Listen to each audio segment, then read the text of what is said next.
Good afternoon, everyone, and welcome to this year's Daily Reporter and Wisconsin Law Journal Diversity in Business Awards. Thank you for attending today's important awards event and panel discussion. I'd like to take this opportunity to congratulate all of this year's award winners for the ever important and awesome work these 7 individuals and companies are doing to promote diversity and inclusion in their careers, at their workplaces, and in their communities. I'm Joe Iovino, the Associate Publisher and Group Editor of the Wisconsin Law Journal and Daily Reporter. Thank you again for attending today's event. All of this year's award winners have demonstrated a significant contribution toward creating a diverse and inclusive business, academic, social community through the implementation of policies, procedures, initiatives, and/or programs in their respective areas of expertise. We're proud to recognize the achievements of the 7 people you'll meet today, and perhaps more importantly, you'll get a chance to hear about some of this year's award winners are doing in their own words to make this world a better place. After we introduce you to our award winners, we'll have a meaningful discussion on diversity and inclusion with some of this year's honorees. Also, all of the award winners we're honoring this year will be featured with stories in an upcoming edition of the Daily Reporter and Wisconsin Law Journal, so be sure to check those out. And with that said, let's meet this year's award winners. Our first honoree is Zor Fulwilder from Mavic Construction. Zor, as a managing member, has built Mavic Construction for the last 12 years as a Native American-owned business that not only performs work, but also strives to serve the community he works in by reaching out to groups that are typically underrepresented in the building trades. His company impacts its own organization and local communities with its involvement through hiring, by working to recruit and hire from within that tribe as a way to further empower the community by offering their members an opportunity to gain valuable construction skills. Congratulations to Zor and Mavic Construction. Our next 2020 honoree is GZA Geo-Environmental Inc. and Margaret Panatera. Margaret is a principal engineer and board member of GZA Geo-Environmental, a national environmental and geotechnical engineering firm with 30 offices throughout the U.S. She developed a diversity and inclusion initiative at GZA in 2018 and has dramatically increased the importance of diversity and inclusion as a recruiting and retention metric at GZA, resulting in the selection of underrepresented candidates as employees. Congratulations to GZA Geo-Environmental and Margaret Panatera. Our next honoree is Mmg Law and Madison. All the work this law firm does is from immigrants to immigrants. MMG is a small solo practice law firm in Madison. However, the firm provides services to hundreds of immigrants across the state of Wisconsin and beyond. Despite battling the business impact of COVID-19, the firm has come up with new tools and ways to provide its services and maintain clients. The firm coordinates a monthly legal free clinic in many counties across Wisconsin, and due to the pandemic, the switch to virtual clinics providing free consultations over the phone or video calls to community members. Both Cecilia and Matthew Gilhouse are active in many local groups and believe the importance of education in the community as a tool to overcome challenges and being successful. Congratulations to MMG Law. Our next honoree is Obi Rebooser. Obi is a special soul and the epitome of community business leader. She's the founder of Envision Growth, a Milwaukee-based development group focused on urban regeneration. She's also a change agent through her professional positions and her community engagement, and she is committed to improving the health of diverse and underserved communities. Through her work with the American Heart Association, she promotes good health and is passionate about improving the health of the diverse community that is reflected in the quality of her work, her passion, and her leadership. Congratulations, Obi. Our next diversity in business honoree is Thomas A. Mason Company. This is the second straight year Thomas A. Mason Company has won a Diversity in Business Award, and it's well-deserved again this year. The Hispanic-owned company is devoted to diversity and inclusion at all levels of the business and the Wisconsin marketplace. The firm consistently demonstrates its commitment to recruiting, hiring, development, and advancement of women and men of color who flourish under the company's welcoming environment. Thomas A. Mason's company's diversity and inclusion success encourages the family and friends of its diverse workforce to join the team. This inclusivity results in family members and friends who become highly motivated and inspired to follow in their family members' footsteps, leading to even greater diversity and inclusion success. Congratulations once again to Thomas A. Mason Company. Our next deserving honoree is Kip Ritchie and Green Fire Management Services. Greenfire is another multi-year Diversity in Business Award winner and continues to be deserving of the award in 2020, thanks to the work of its president, Kip Ritchie. Kip is a member of the Forest County Potawatomi community, and as a minority-owned business, the company's commitment to diversity and inclusion runs deep, and they are cornerstones in all that they do. He has dedicated his career to serving his tribe in Indian country as a whole. In addition to leading the team at Greenfire, he also spends a great deal of time and effort sharing best practices with various tribal economic development programs.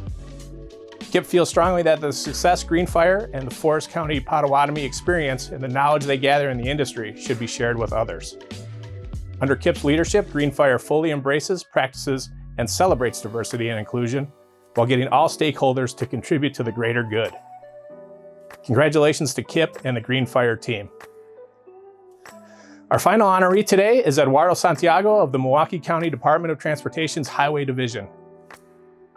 Eduardo has worked as a leader in various departments of Milwaukee County for the last 19 years and has successfully developed recruitment, hiring, and training practices that have promoted diversity within the ranks of the department. The result of his important work has been a diverse workforce that resembles the Milwaukee County communities being provided the services needed for the county, and his work has led to focusing maintenance efforts in areas of high need and allocating resources in areas where communities are largely underserved. Congratulations to Eduardo and all of this year's honorees. Again, more in-depth stories of all the honorees will be available in an upcoming edition of the Daily Reporter and Wisconsin Law Journal, and also online at dailyreporter.com and wislawjournal.com. Thank you again to all our honorees for your tireless work during this truly momentous time. And now I'd like to transition to our very important panel discussion on diversity and inclusion.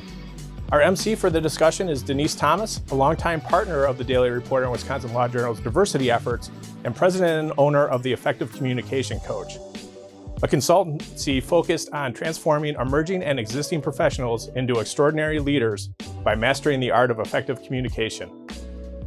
And with that, I hope you'll lean in toward your computers, turn up the volume, and get ready to be inspired. Take it away, Denise. Good afternoon. Welcome to the Daily Reporter Wisconsin Law Journal Diversity in Business Awards.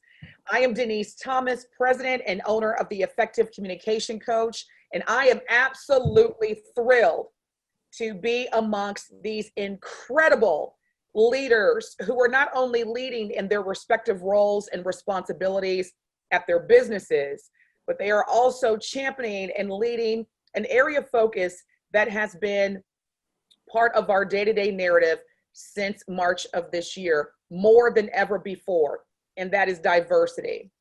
So before I introduce our amazing 2020 Diversity in Business Award recipients, let me just further talk about why we're here today. So again, I am going to serve as your MC as well as the panel moderator. And our focus today as it relates to diversity in business is really getting to know versus the traditional announcing who the award recipients are, giving them their beautiful award and asking them to say 2 to 3 minutes, say something around 2 or 3 minutes of how humbled they are to receive the award. They thank their parents, their partners, their kids. We want to give you and maximize the most of this and give you some up close and personal insight on why each of these incredible leaders not only are receiving this award, but what's important to them as it relates to diversity and inclusion in business.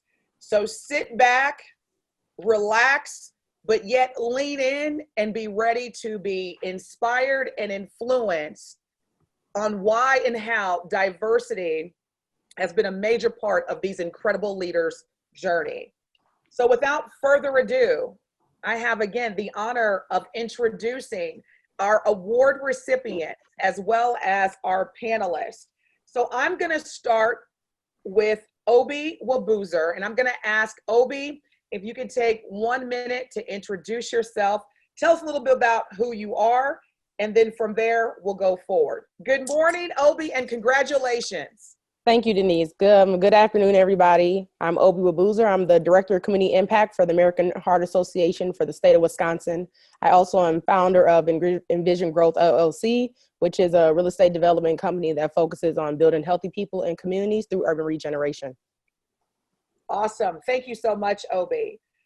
Our next 2020 Diversity in Business Award recipient, Mr. Zor Fulwilder. Good afternoon.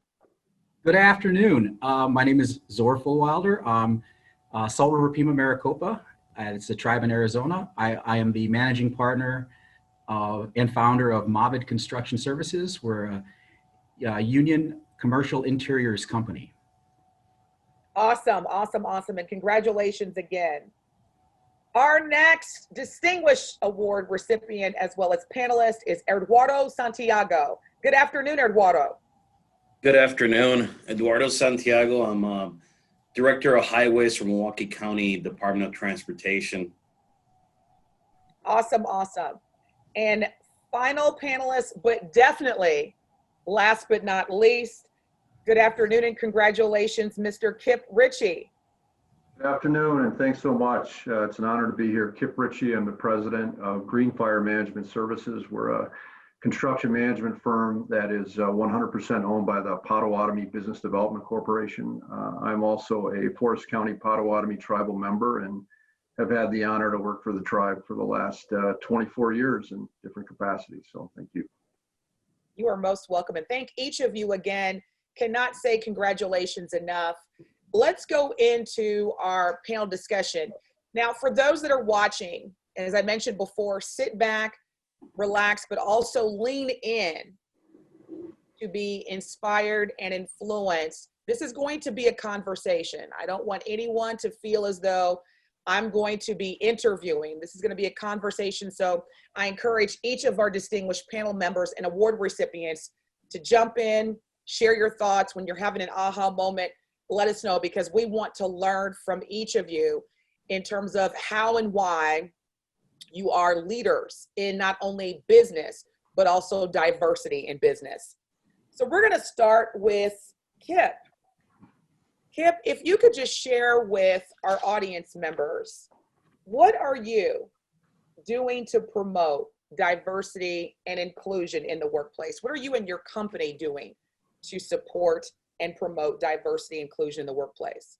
Absolutely. Thanks a lot, Denise. So we're doing a number of things. We started Green Fire about 10 years ago, and the whole concept for us is to be able to build capacity, capabilities, infrastructure, and business acumen for the tribe, right? So as they build an economy that is independent of the gaming operations, they can have something that can last for 7 generations and beyond. So how do we do that? If you look at the Forest County Potawatomi and their involvement in Milwaukee in the last 30 years, they are a really strong community developer as well. So they've invested in and supported several initiatives in the Milwaukee community, and really I think do a good job of trying to help out wherever they can. So we try to do the same thing at Green Fire. A couple of ways we do that is if you take a look at our team, we have a diverse team.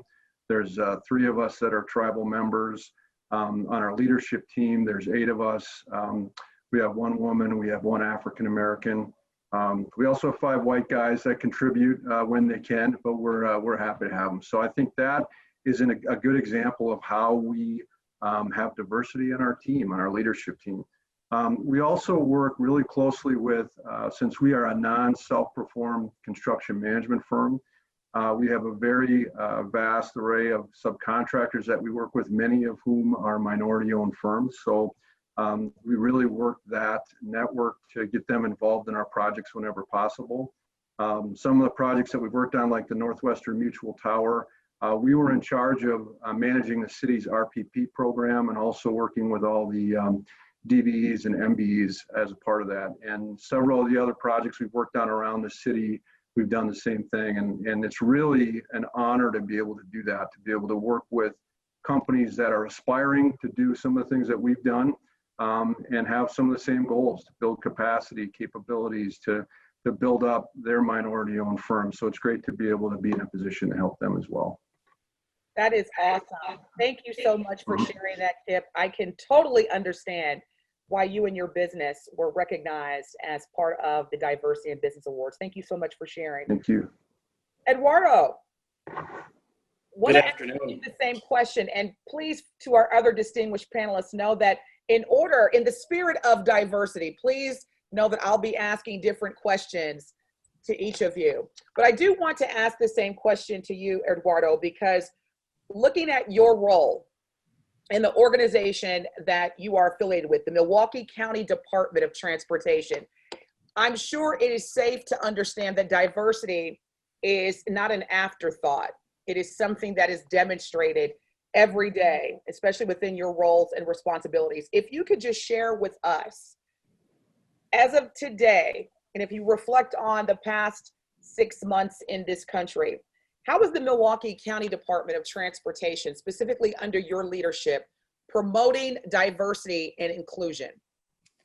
You know, I think it starts from the top down. I think, you know, we have our county executive, you know, David Crowley. He's, you know, this is one of his focuses, diversity and inclusion. And, you know, our director, Donna Brown, who's an African-American lady, has really pushed us within her divisions to make sure that we're doing our part and having a diverse team. And it makes a better team.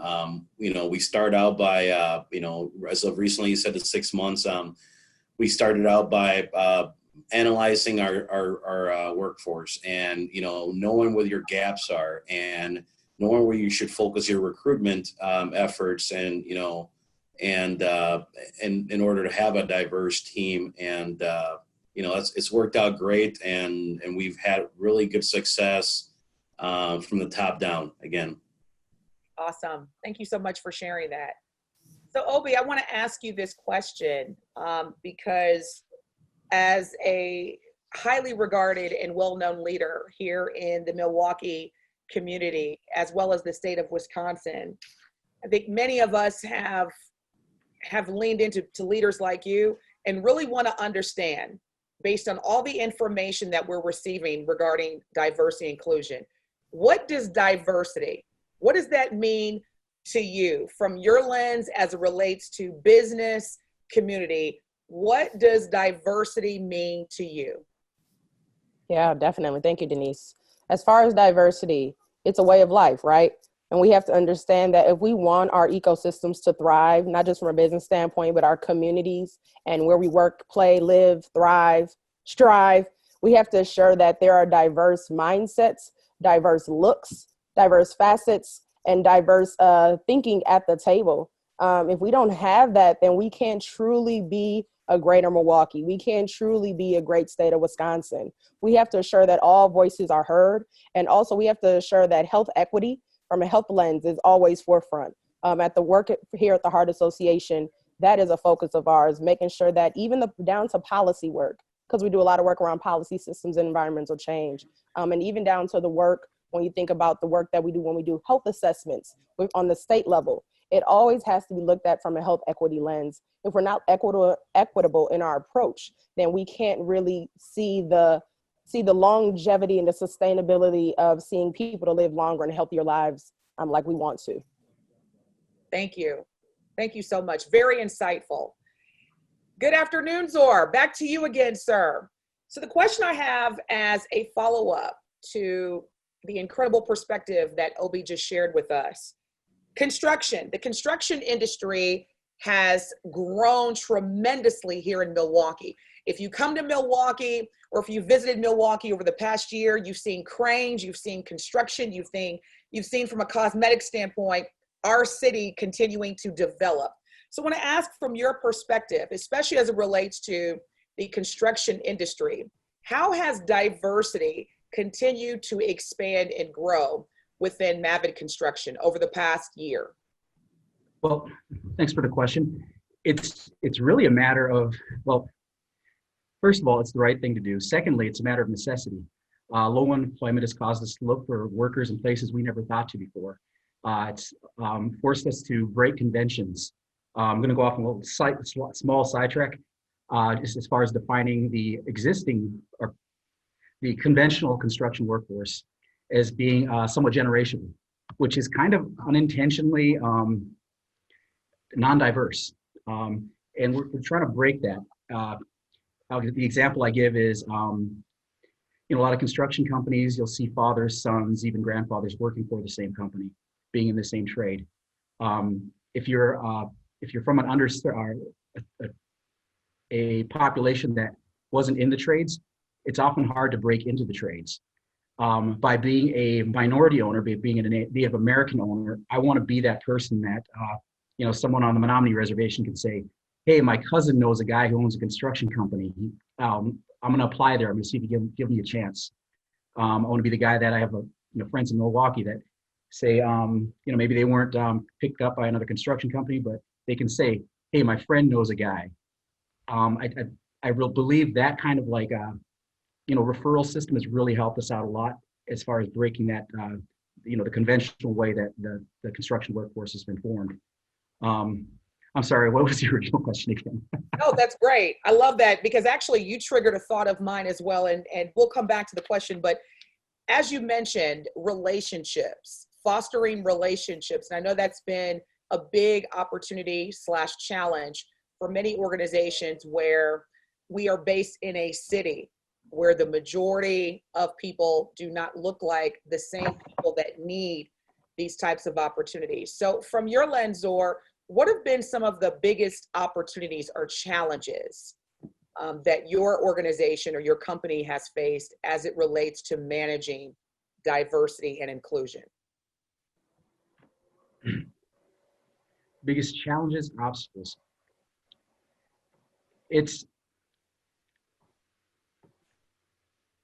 I'm sorry, once you, I guess the biggest challenges is starting up the process, is learning your particular industries, the best way for someone in your industry to do it. So for me, I found it was doing job fairs. It was talking to minorities in the trades and seeing if they knew anybody who would be interested in the trades. Doing school stuff. We have middle schoolers come in, we have high schoolers come in, learn about the trades. But it was that initial, and I guess, moment of reckoning and figuring, how to reach these, these underserved populations. Mm-hmm. Prior to that, when we started, we tried to recruit Native Americans, and we didn't really know a mechanism. We kind of started from scratch, and we went into, I remember it was monster.com, I think, or one of those jobs searching sites, and that didn't work out for us. So we had to take a step back and really look at, I guess, making kind of an informal system within our company at the time, which was really small. It was, maybe 5 people in management. And I believe we kind of have a system down. It's still pretty informal, but it is about building relationships. It's about finding someone good in the trades and that can promote it themselves, and them talking to their nephews or nieces or brothers and sisters about getting into the trades. No, thank you for that perspective. Kip, I want to build off of what Zor had just shared with us, and also for your business, for your company, Green Fire Management Services. You had highlighted, when you introduced yourself, you highlighted the existing initiatives that your company, Green Fire Management, has been taking as part of your D&I initiatives. What have been some of your biggest challenges or roadblocks as it relates to not only growing diversity at your company, but sustaining it? Oh, good question. So thanks, Denise. I think really just continuing to do outreach and try and find good qualified subcontractors. I think we've come a long way with that, but I think we could do a lot better. Mavit happens to be one of our subs. We've also worked with a number of other subs in the Milwaukee area, like TL Reese, worked with Otai, and I think just continuing to be in a position where these companies on their own can also get training, mentor-protege relationships. We were fortunate at the beginning to do a mentor-protege relationship with Gilbane, which was really helpful to us when we were, getting our feet on the ground. So those seeing more of those kinds of opportunities in Milwaukee, I think would be huge. And emphasizing the trades, right? So even in when you talk about education, right, in high school, recognizing that kids can have a fantastic career working in the trades, and it's you can have earn a great living, and there's lots of opportunities. So how do we do a better job as a community as a whole? How can Greenfire do a better job of helping to bring people into the organizations and also to lift up more subcontractors to give them opportunities? And so that's, I think, some of the things. Thank you, Kip. And I'm going to build off of your question, Kip. And I want to ask both Obi and Eduardo for your perspectives from the feedback that you've received from community members, people that have reached out to your organizations, people that have reached out to you that have said, I am part of a diverse racial or ethnic group, and living in Milwaukee has been a challenge for me in terms of thriving as a worker, as a provider. What are some of the questions that are being asked to you, and how are you responding in terms of how can I be part of a minority majority city, yet I'm still not able to succeed as a worker, to succeed in business based on my race or ethnicity? And I'll start with you, Obi.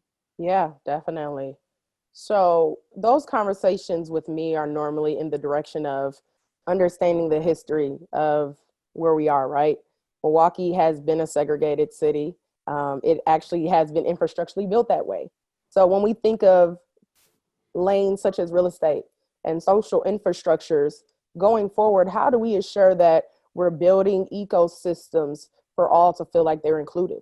There's a policy that we worked on with the Heart Association in regards to a complete streets policy, making sure that any new construction done in the city of Milwaukee takes in consideration all modes of transportation.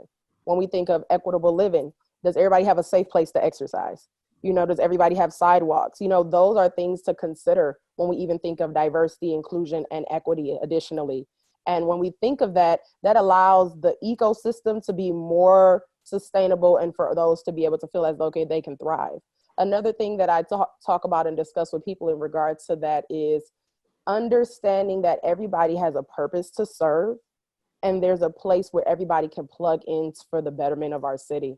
It might not be the status quo of what everybody else is doing, but it might be something new. It might be something innovative. And that's what we need, honestly. We need those who have different ways of thinking, those who are different than others who are already in the workforce to come and say, this is not working.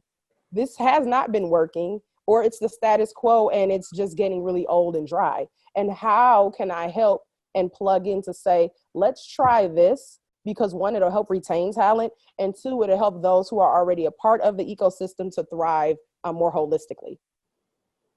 Great perspective. Thank you so much, Obi. Always words of wisdom from Obi. Eduardo, want to build off of what Obi said. What are your thoughts or reactions?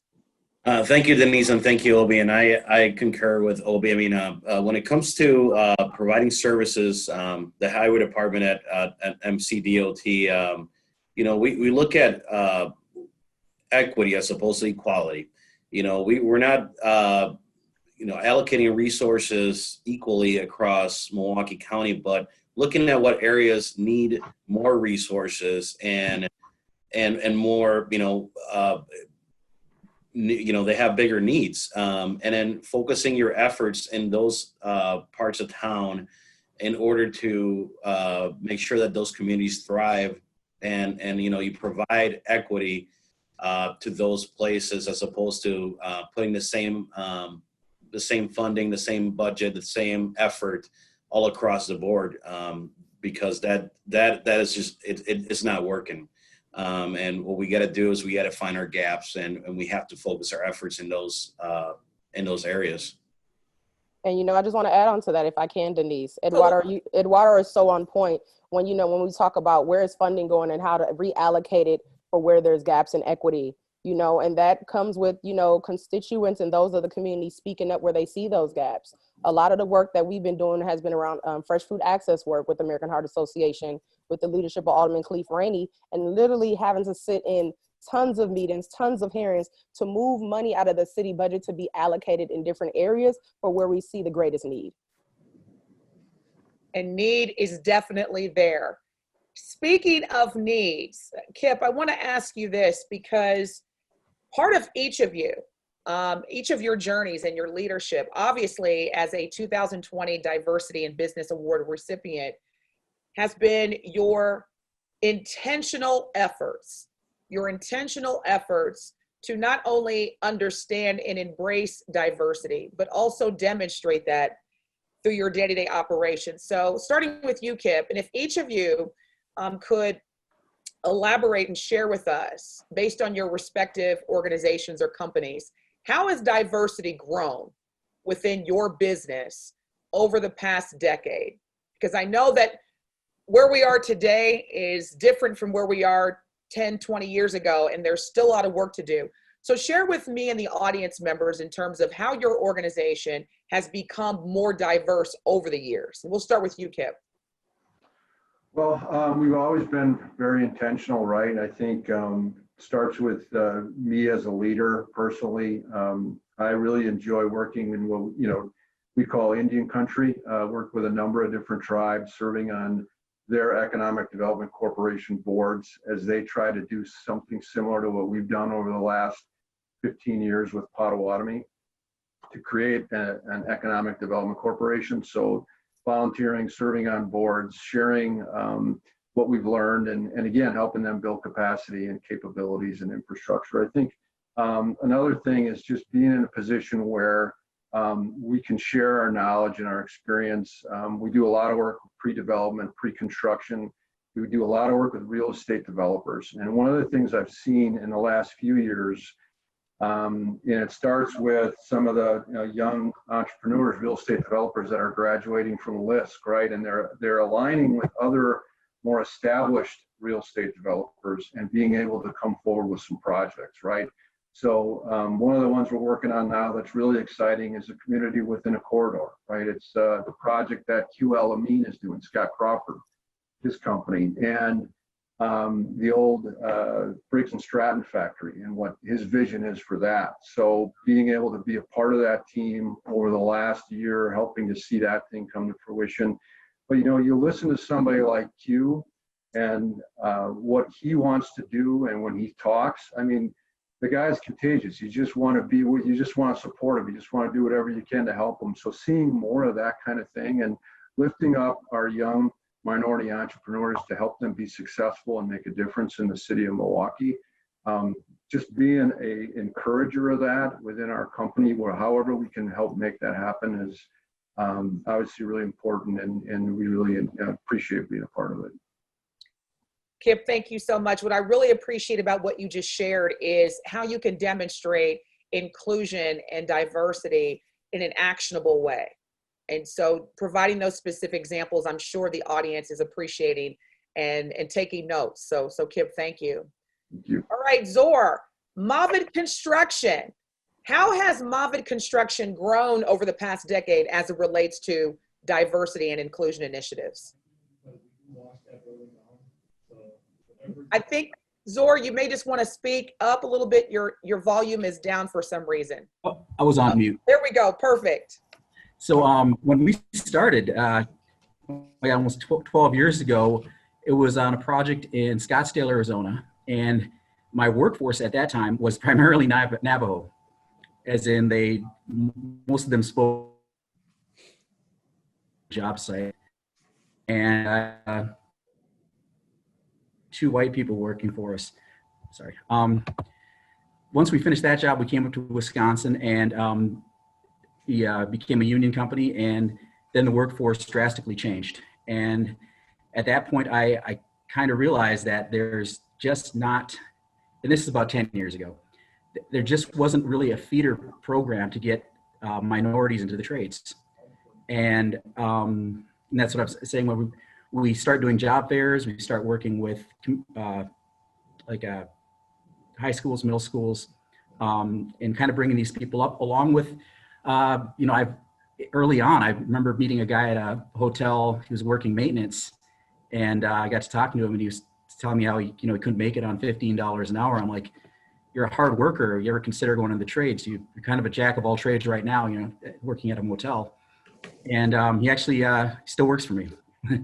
And he's, you know, 100% on the union scale. And yeah, he went from $15 to making $33. So, and that's just one example. And it was that kind of, early on, it was that kind of personal outreach that helped us get to our, you know, diversity goals now. And the fact that we have diversity goals, I think is testament. But it's changed. It's been an evolution. It's been a very interesting process. I mean, just on a, I mean, I have the opportunity to know a lot of my employees personally. I get to see how they interact. And the biggest thing that I enjoy is watching, because I'm gonna be honest, like a lot of people in a lot of white people in northern Wisconsin don't know any Black or minority people. And the only impression they have of them is usually a negative one. And for them to, you know, work with an African American or a Latino or a Native American and get to know them personally and see those stereotypes, you know, erased, you know, that, you know, they see a hardworking African American, Latino, Native American, you know, one who's just as skilled in the trades as they are. To see that, I guess, awakening in these people's eyes is kind of amazing to me, and to see them all joke and get along on the job site, that really makes me feel good. And it's happening more and more often now that the workforce is becoming more and more diverse. Two great points that Zor built or shared that I want to build off of with both you, Eduardo, and Obi is one, perception. And perception is often a reality that plays as a roadblock between people of color and people that associate as white in terms of relationships and fostering diversity and inclusion in business. From your lenses, what actions need to be taken in order to bridge those gaps that impact or further drive negative stereotypes or unconscious bias or microaggressions in the workplace? And Eduardo, I'll start with you, and then Obi, I'd like your perspective as well. Thank you, Denise. It starts from the top. I think the leadership, Milwaukee County, it currently has an aspiring leadership.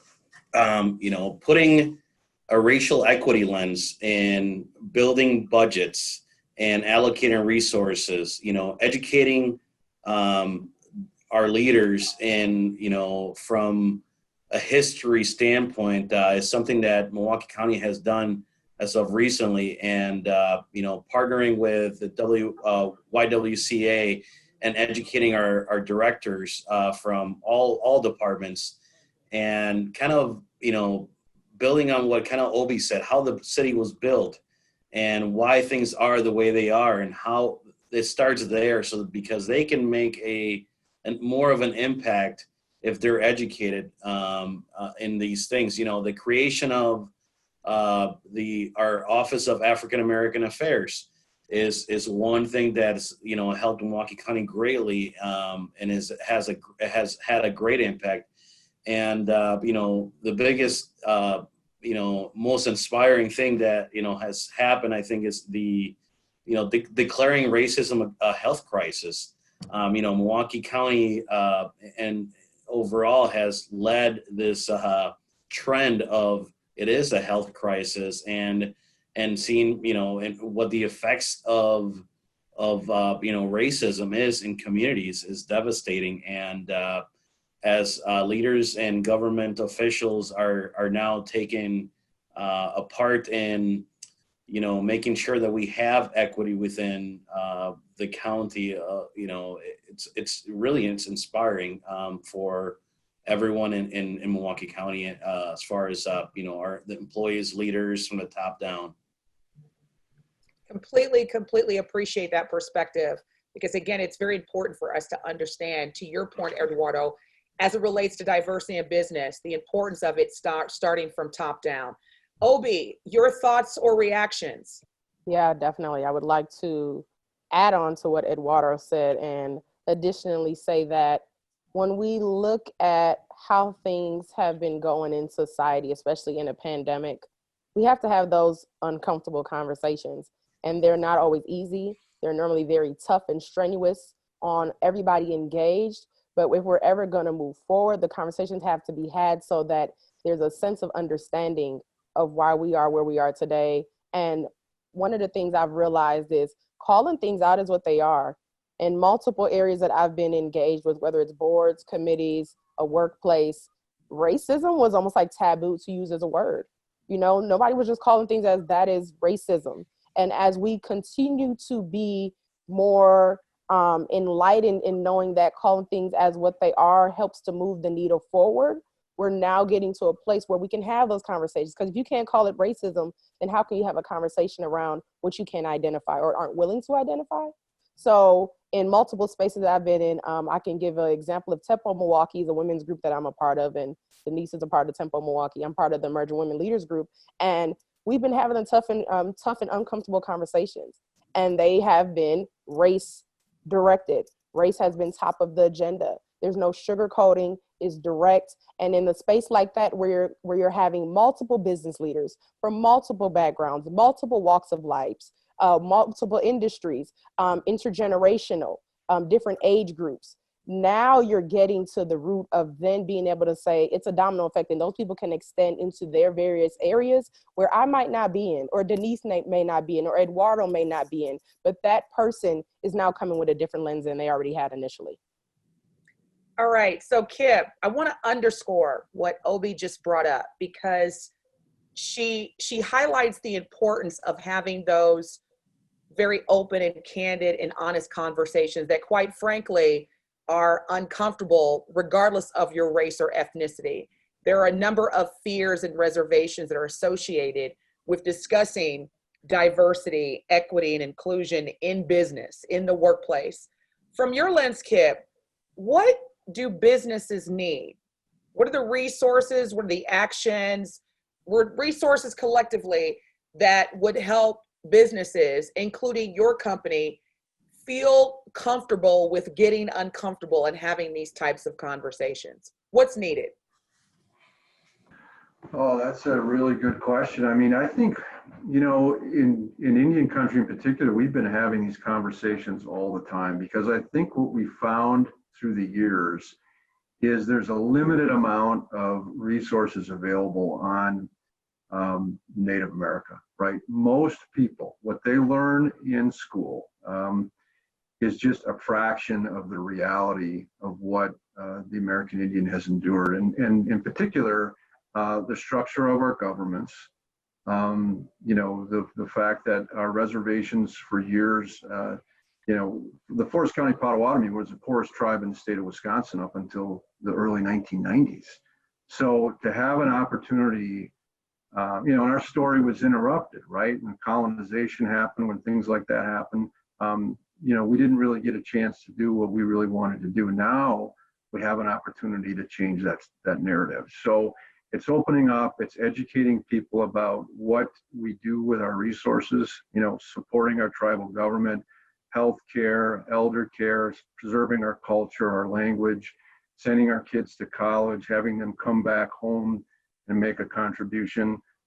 Whenever we get a chance to tell that story, whether it's with people that we do business with, our associates, our customers, our subcontractors, the media, it's a great story to tell. And but I think you have to be intentional, right? You have to be willing to be uncomfortable and say, you know, it's okay if you don't know this, but I'm here to help you learn. And there's so much for you to learn about the history of Milwaukee, as Obi said, and, you know, some of those things that were established years ago, that there needs to be an opportunity for us to work together to collectively heal, but also to promote inclusion, diversity, capacity building, technical assistance, opportunities that can really advance, you know, our minority communities, because it's so important. It's what makes Milwaukee such a great place, is that there's so much diversity, and we need to have those hard conversations, and it's okay to be uncomfortable. And if you look at what's happening around the country,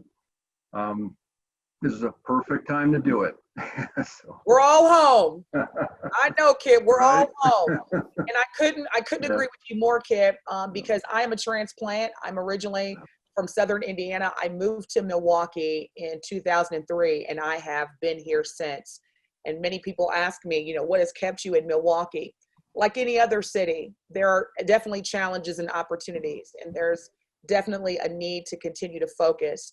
However, Milwaukee is a great city, and that has been part of my narrative, because one of the things that makes Milwaukee a great city is that, yes, we're having the conversations. Yes, we're taking the right steps. Yes, we are having recognition and celebrations of incredible leaders such as each of you that are understanding and demonstrating the importance of diversity, which for me as a woman who identifies as African American needs to have that every day, also as a business owner. So thank you for that, Kip. Appreciate that. And I just want to ask Zor, as someone who identifies as a Native American in Milwaukee and in Wisconsin and in this country, the Native American population has had opportunities where vocalizing the need to have more awareness in this country. Kip talked about how Native Americans in this country have been socialized, whether it's in the school books or just engagement day to day. What are some things that you would encourage business owners and partners of business owners here in the state of Wisconsin as it relates to the Native American community? You might be on mute again, I think. It's okay. That's the world we're in right now, Zor. No worries. So ways that they can engage the Native American communities out you're asking, or? Yes, yes. And learn more and be more aware, because again, it's understanding and addressing the existing biases that each of the underserved communities are facing. So from your perspective as someone who identifies as Native American, what are some of those awareness opportunities, especially as it relates to business, that people should be becoming more engaged with or more aware of? So for my particular industry, it was and still is a constant effort to advocate for diversity. And getting in front of the right people, I think, is the toughest part. Early on, it was hard for me to get in front of the ownership or principals of large general contractors.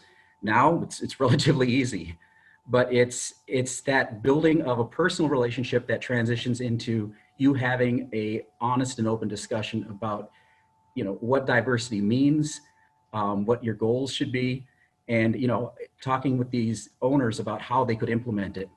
In addition to that, as an owner, I had to go out and do a little bit above and beyond in helping them put together their job fairs on reservations. I helped out several large general contractors, put together their job fairs, help them meet tribal leaders, work with TARO offices, which is Tribal Employment Rights Office, and just getting them used to the tribal infrastructure as far as workforce development.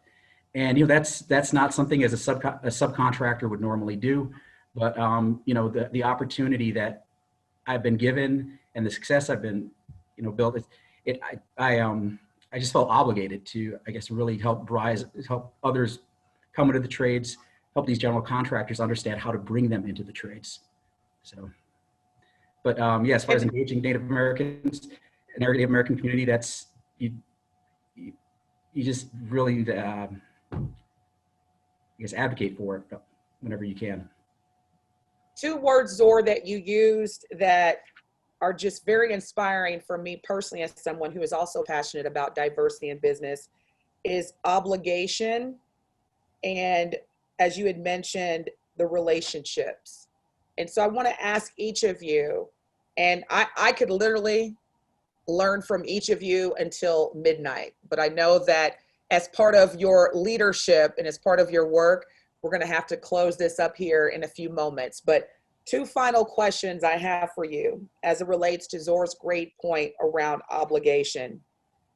What are some specific obligations that our officials here in the city of Milwaukee, as in the state of Wisconsin, whether it be elected officials, official leaderships at the C-suite level, what are some specific policies that these leaders should implement as a way to encourage the adoption of diversity in this city and in businesses? Obi, I'll start with you, please.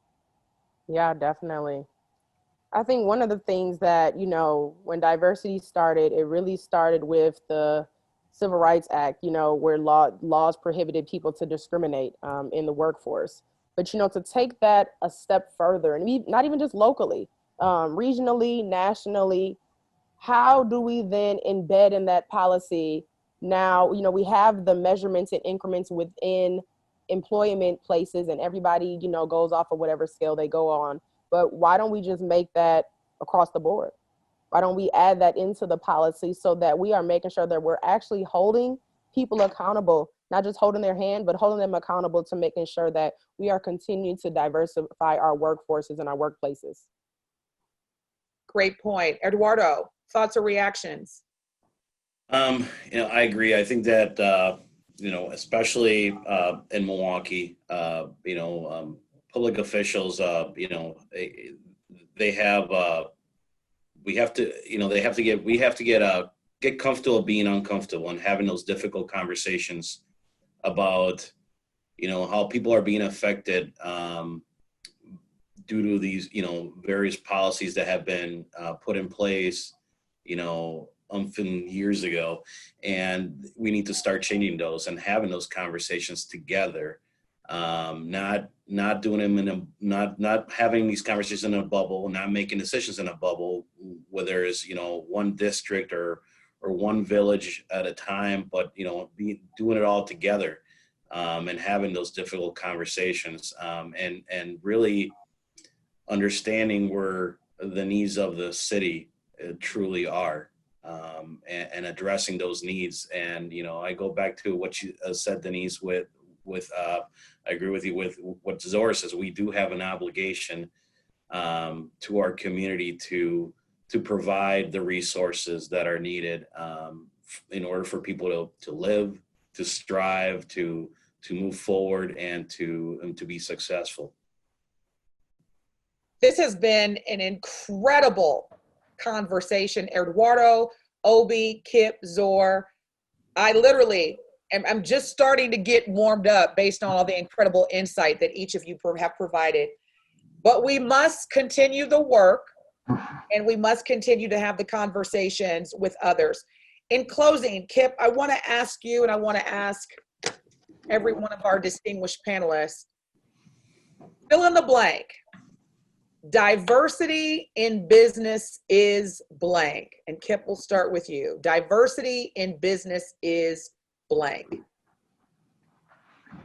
Diversity in business is imperative. And if we want to have a successful future for the city of Milwaukee, the Milwaukee community, we have to make this a priority, right? We have to, again, I go back to being intentional, and that can be where our elected leaders can create mechanisms, whether it's financial support or otherwise, for businesses, for entrepreneurs to go out and be able to grow businesses within their communities, within their neighborhoods that look like them.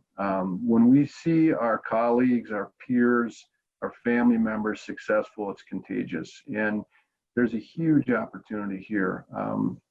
We need to encourage investment in these areas, and again, hold people accountable, like you said, and make sure that these things are happening. I think there's a lot of great organizations here that provide support, that can get involved, and we need to make sure that happens. So we have our first hashtag of the session from Kip. When we see our leaders representing diversity in business, it is contagious, Kip. I might give you credit on Twitter. I'm not sure because it's so incredible. I'll think about it, but thank you for that. Zor, diversity in business is blank. Fill in the blank. Diversity in business is opportunity. Not just for the person working, but like I tell all the large general contractors I know, the more diverse your workforce is, the more opportunity you have to grow your market. You know, if you have a lot of African Americans working for you, if you have a lot of Native Americans working for you, they're going to bring opportunities that you might not have seen had you just had a homogeneous workforce. It brings opportunity. Love it. Diversity in business is imperative. Obi, diversity from your lens in business is blank. Equity. Yeah, diversity in business is equity. When we talk about everybody being able to live a well life, no matter what their background looks like, it's equity. And I'm just gonna leave it at that. Drop the mic. Love it. Eduardo, diversity in business is? It's necessary for success of our beautiful city. I mean, if we want our city to strive, if we want our businesses to strive and to succeed, it is necessary. Once you have it and you see it, I agree with Kip, it's contagious and it feels good. So it's necessary. Love it, love it, love it. Diversity in business from our 2020 Diversity in Business Award recipients is imperative, is an opportunity, is equity, and is necessary for success. Congratulations to each of you again. Thank you so much for not only making the time out of your incredibly busy schedules to be here, but to share your valuable and necessary input on why diversity in business is so important.